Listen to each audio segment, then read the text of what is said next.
Thermometer নামের এই ভোজপুরি গানটি 2025 সালে মুক্তি পেয়ে ঝড় তুলেছে ইউটিউব ও সোশ্যাল মিডিয়ায়। গানে কণ্ঠ দিয়েছেন জনপ্রিয় ভোজপুরি গায়িকা শিল্পী রাজ, যার কণ্ঠের জাদুতে এমনিতেই ভক্তদের হৃদয় গলে যায়। আর ভিডিওতে ছিলেন নৃত্যশিল্পী ও অভিনেত্রী নম্রিতা মোল্লা, যার আবেদনময়ী নাচ ও এক্সপ্রেশন পুরো গানটিকে করে তুলেছে আগুন ঝরানো।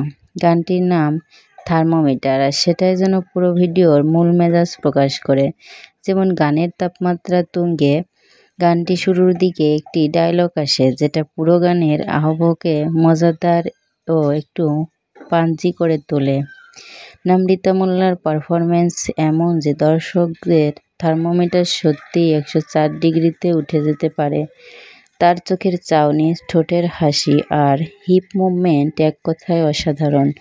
শিল্পী রাজের গায়কিতে যেমন মজা, তেমনি আবেগ এবং খানিকটা দুষ্টুমিও পাওয়া যায়। তার কণ্ঠে থার্মোমিটার শব্দটি শোনায় এক ধরনের বিনোদন। গানটি রিল্যাক্স ভোজপুরি ঘরানোর চেনা ধাঁচে হলেও একেবারেই ক্লান্তিকর মনে হয়নি, বরং আধুনিক উপস্থাপন আর বিট মিউজিক গানটিকে করেছে অনেক বেশি আকর্ষণীয়।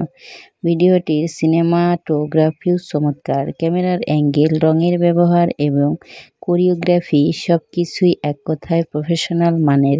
মিউজিক ভিডিওতে ব্যবহৃত লোকেশন এবং সেট ডিজাইন চোখ জুড়িয়ে যায়।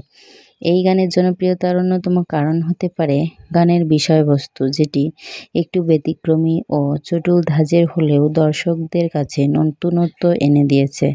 কেউ কেউ গানটির লিরিক্স নিয়ে হালকা বিতর্ক তুললেও বেশিরভাগ দর্শক এটিকে পূর্ণ বিনোদনের অংশ হিসেবে নিয়েছেন। সব মিলিয়ে থার্মোমিটার গানটি বর্তমান সময়ের ভোজপুরি গানের বাজারে তাপমাত্রা বাড়িয়ে দিয়েছে নিঃসন্দেহে। এটি এমন একটি গান যা একবার শুনলে এবং দেখলে মাথা গরম হয়ে যাওয়ার আশঙ্কা থাকে, একেবারে বিনোদনের তুঙ্গে।